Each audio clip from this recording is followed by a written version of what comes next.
Republican Debbie Lesko wins the special election in the West Valley CD8. All I can say is, wow, this is really something. I'm going to be a congresswoman. Woo-hoo! Lesko barely got by Democrat Hiro Tuperneni in a deep red Republican district. We're doing this because it's important. The district needs a voice, and I believe there are people who are ready to have that new voice. Is this a win for Republicans or a warning? It's a warning. It's a bell dinging in our ears, and we should listen.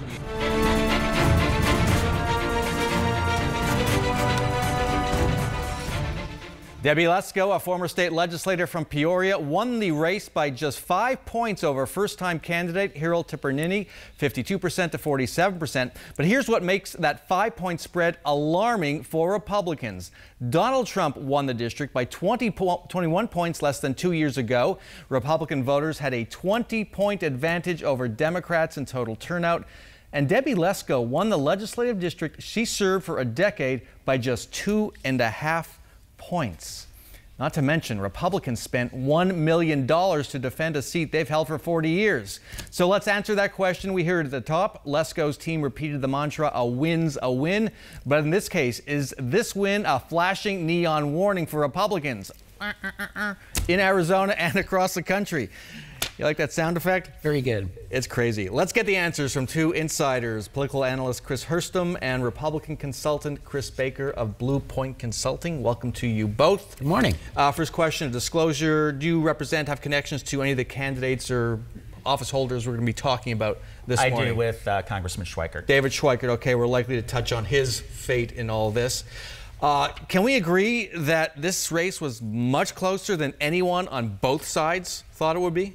Absolutely. I always said it'd be 7 or 8 points, but man, I think it actually ticked under 5, like 4.8. In the end, it's under 5 points. Yeah, and if Republicans, and this guy's too sharp, he won't do it, but if Republicans just would have put a happy smile on this, and a win is a win, and there's no warning whatsoever, I mean, they're just literally spin doctoring and not telling us the truth. Okay, Chris Baker, give Republicans a reality check right now, what this race means. This race means that a lot of districts across the country, members of Congress, have to pay much closer attention, take the races far more serious, because this is not a complete harbinger of things to come, but a good sign that November is going to be tough but winnable. Okay, but give us the why. Take us a few layers deeper into this race. Why did this happen? This race was unique. There was an indication of the larger national environment. That's definitely had a say in the outcome.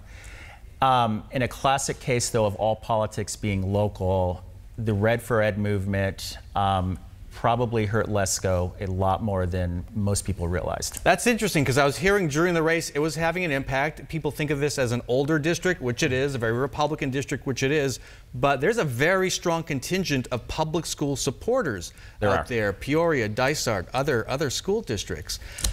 Do you think that can carry over to other races? Oh, absolutely. It depends on the district, let's face it. It does. Scottsdale, Schweikert district that you're connected with professionally. Sure. I question that. But I think statewide races, I got to tell you, the Doug Ducey folks privately are scared.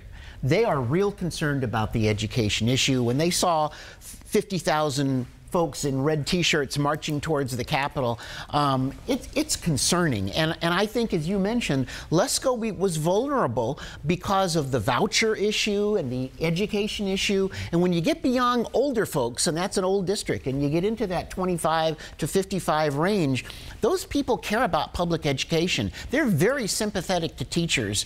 And I think that's why you saw Ducey flip so quickly on the education issue that you talked about earlier on the show.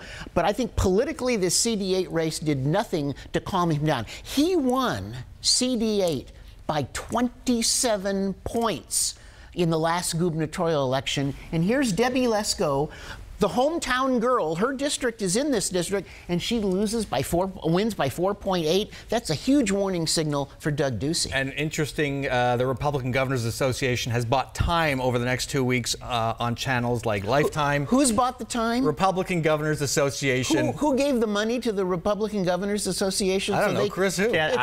No idea. It's no idea. It's APS and the University of Phoenix. It's been published. Well, look, I agree with Chris to a certain extent, but also disagree. If you look at the precinct by precinct numbers, Lesko should have won 59-60%. That is her expected return based on the historical results in that district. The interesting thing about what happened is when you look to precincts that have a lot of school-age children, have a lot of adults between the ages of 25 and 50, Lesko fell off a cliff. She should have won with 59-60%. She lost those precincts to Tipperini. Okay, let's give Hirel Tipernini her due. There was another candidate in this race. She's a phenomenal candidate. I mean, it's always nice to have a great candidate. I'm willing to acknowledge that. Yeah, she ran a nice race. But there's also something else, and that you see it in the national polling. There's a real enthusiasm factor here. Democrats are far more charged up, more enthused than Republicans, and that is going to benefit the Democrats in a lot of different races in November. I don't know that I necessarily agree completely. If you look at the early ballot returns from this race, the ratio between Republicans and Democrats was about where it should be. Democrats had a couple point advantages, no question. We spent a lot of time and effort to get those people turned out, but the Republicans did turn out for this special election. But Tipernini won about 20% of the Republicans, and she did very well with independents. And that was the problem. That was the problem. In November. That was the problem. Gives Republicans something to think about for the next 5, 6, 7 months. All right. That's right. Chris Baker, Chris Herstam, thanks very much for joining us. I love your new studio. Well, thank you very much. Thanks a lot. You did a good job, Bram. Nothing to do with me. When we come back, you wanted to know more about a dry statistic that tells a terrible story about children going hungry in Arizona.